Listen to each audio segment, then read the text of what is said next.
Oma eelmisest tee sa ise videos lõpetasin sind käepärastest vahetest valmistama noortekeskuse üht populaarseimat mängu piljardit. Selles videos aga keskendume, ma võiks öelda, noortekeskuse populaarsuselt järgmise mängu lauatennise meisterdamisele. Nii et juhul, kui sul ei ole kodus endal lauatennise lauda, siis selle video lõpuks peaksid sa omama teadmisi, kuidas käepärastest vahetest siis suurem või väiksem lauatennise laud ise kodus kokku panna. Ja selleks ei lähe sul vaja mitte midagi muud kui ühte lauda. See peaks olema 4-nurkne laud. Selle laua suurus tegelikult ei ole väga oluline. Mida suurem laud, seda muidugi parem. Aga kui on väiksem, siis lihtsalt tuleb väiksem pintsi laude. Samamoodi ei ole kõrgus väga oluline. Kui ta on kõrgem, siis saad lihtsalt püsti mängida. Kui ta on madalam, pead mängima istepinksi. Seejärel läheb vaja sul lihtsalt üht sirget juppi seina, kuhu äärde siis laud tõsta. Ja ülejäänud vahendid, mida sul juba vaja läheb, on siis jällegi joonlaud või siis mõõdulin. Mõlemad sobivad väga hästi. Seejärel teipi. Eriti hea on, kui on sul see paberteip, see maalveteip, sest et see jätab jälgi vähem ja on parem teda nagu teipida ja ära võtta, et ta ei kleepu nii kõvasti kinni pindadele. Siis, kui sul on kleepmassi, siis võid ka kleepmassi võtta. Kui ei ole, siis ei ole sellest hullu. Õpetan sind, kuidas ilma selleta hakkama saada. Pastakat ning paberit. Ja kui sul on need vahendid, mida nüüd sulle mainisin juba olemas, siis saadki tegelikult hakata juba koos minuga ehitama endale kodust käepäraste lauatennise lauda. Tasume siis meisterdama.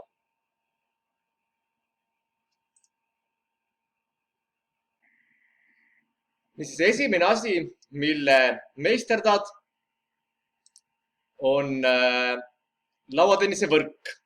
Ja selleks sa pead teadma, kui kõrge on lauatennise võrk. Õnneks on meil abiks Wikipedia internet ja selle saame kiiresti järgi vaadata. Nii, lauatennis ütleb meile Wikipedia järgmist. Lauatennis ehk ping-pong on spordimäng, mida mängitakse reketi ja väikese palliga läbimõõt 40 mm täisnurksel laual.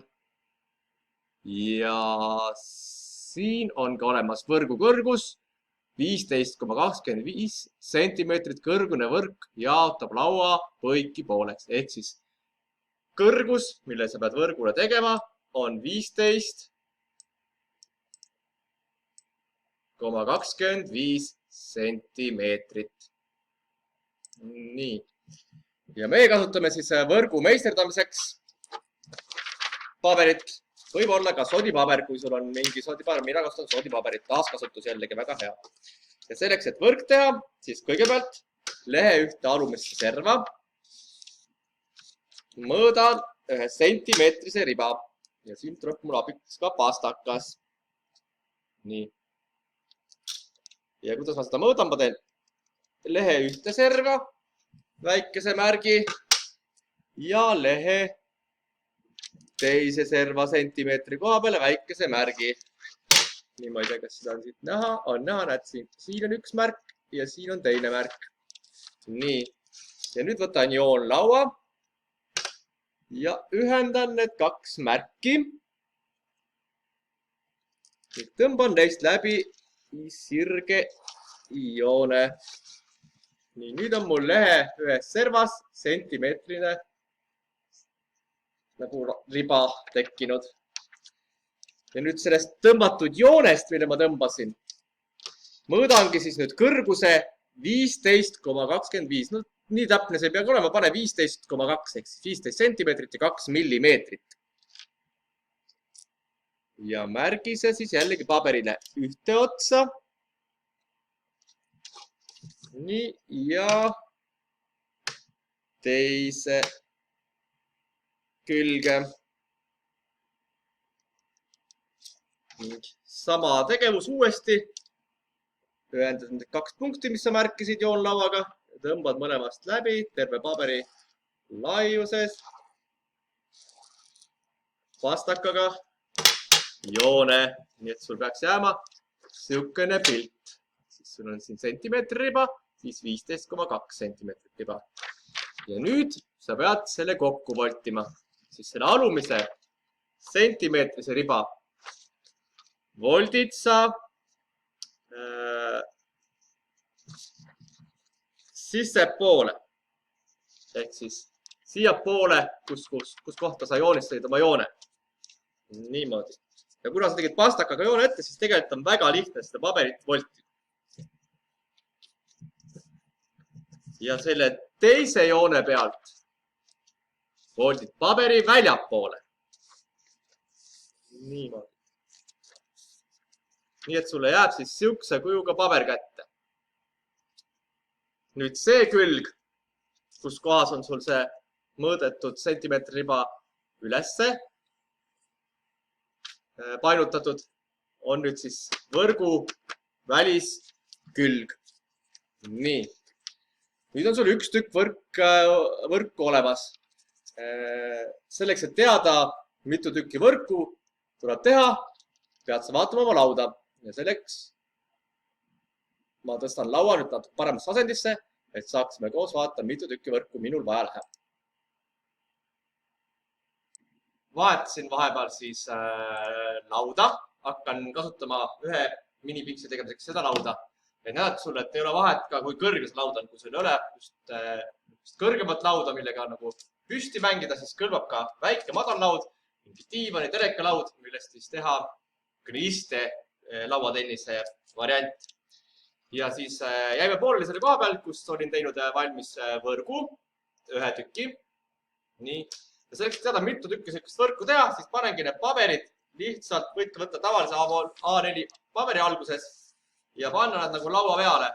Üks kõrvale pikku pidi. Nii. Ja siit näeme, et selle laua katab ära võrguna kolm erinevat võrgutükki, ehk 3 A4. Nii et kui mul on üks valmis, pean ma neid tegema 2 tükki veel juurde. Täpselt samamoodi, nagu ma tegin selle tüki.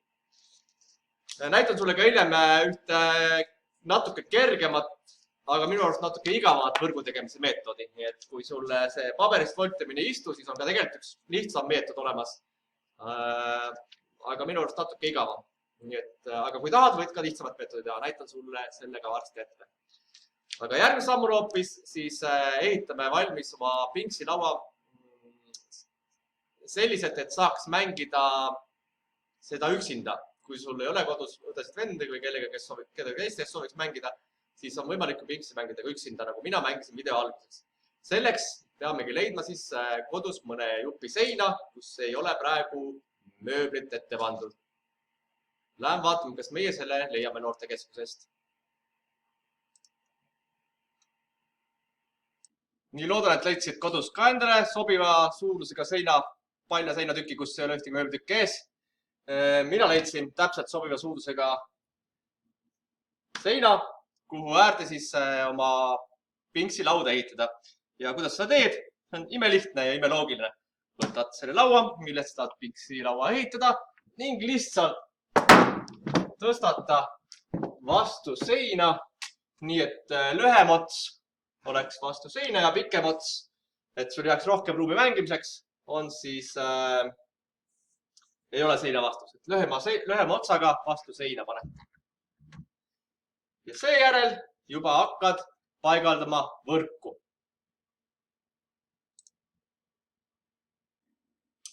Ja olemegi jõudnud siis võrgu paigaldamiseni. Siin on järjekordne laud. Ma teen mitu lauda. See on niisugune kõrgem, nagu sa näed. Seda saab mängida ka püsti. Ja siin olen pannud paika juba 3 tükki võrku. Ja nüüd tulevadki mängu siis teip ja kleepmass. Juhul, kui sul on kleepmass, siis võta nüüd tükk kleepmassi. Ja kui sa oled kleepinud selle võrgutüki laua peale, näed, on niimoodi lahtine, siis paned siia taha väikse tüki kleepmassi, sätid ta eelmiste tükkidega ühele kõrgusele ja vajutad kõrgelt kinni ja näed, nüüd ta siit enam ära ei kuku. Ja kuidas teda paigaldada, siis näitan ka ära. Paned võrgutüki siia kõrvale. Ta võib üle laua ulatuda, et tavaline lauatelise võrk ulatub ka üle laua natukene. Nii et paned siia kõrvale, et nagu üle kattuma ei ole vaja panna, kui tahab ikka seda teha.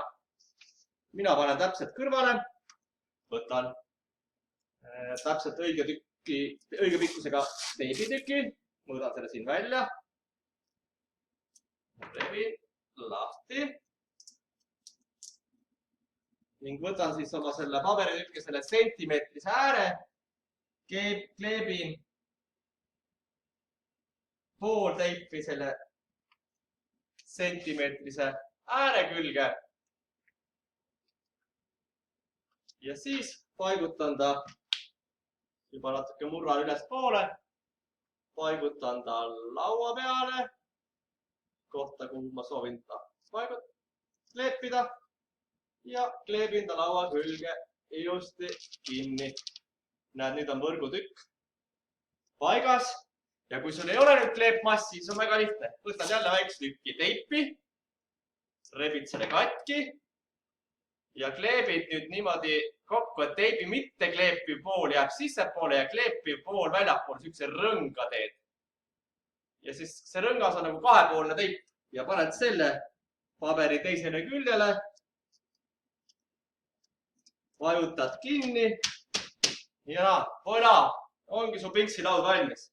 Kui soovid nüüd kahekesi kellega mängida, siis võid laua keskele teha võrgu. Selleks teed samasugused võrgutükid, nagu need, mis ma sulle ennist õpetasin ja lihtsalt kleebid 2 võrgutükki omavahel kokku, nii et need sentimeetrised äärekesed jäävad mõlemal väljapoole ja siis kleebid ta lihtsalt niimoodi laua keskele. Siit pealt paned teibiga kokku ja alt kleebid laua peale ja jääb ta sulle laua keskele, et saab mängida kahekesi. Nüüd näitan sulle lihtsamat moodust, kuidas võrku teha. Nii, ja lihtsam moodus võrku teha on see lihtsalt siis paberteibiga seina peale kleepida.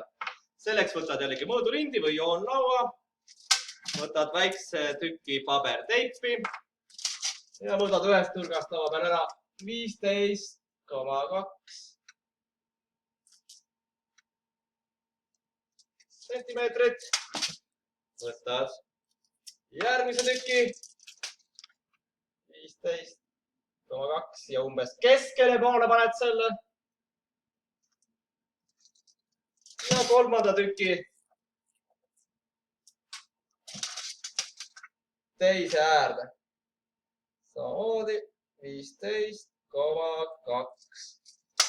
Ja nüüd võtad pika tükki paberteipi ja kleebid selle kõigest nendest teistest tükkidest läbi. Ja siis võid veel panna ka nagu pikki väiksed jooned.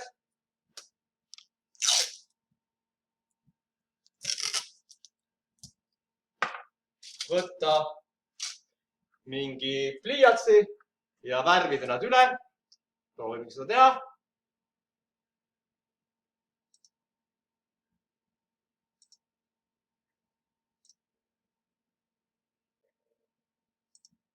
Nii, tegime osad värviliseks. Ole ettevaatlik, kui seda värvimist teed, et seina peale ei läheks. Värvid selle pastakaga üle need teibid. Ja ongi sul võrk valmis.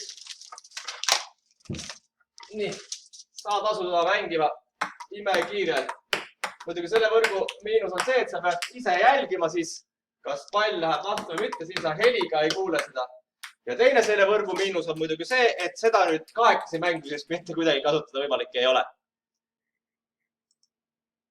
Sellised said siis meie kodus ise valmistatud pingsilauad. Ime lihtne teha. Kõigil peaks need tõenäoliselt vahendid kodus olema, millest on estada, nii et laske aga käia, tehke järgi ja hakake mängima. Head mängimist!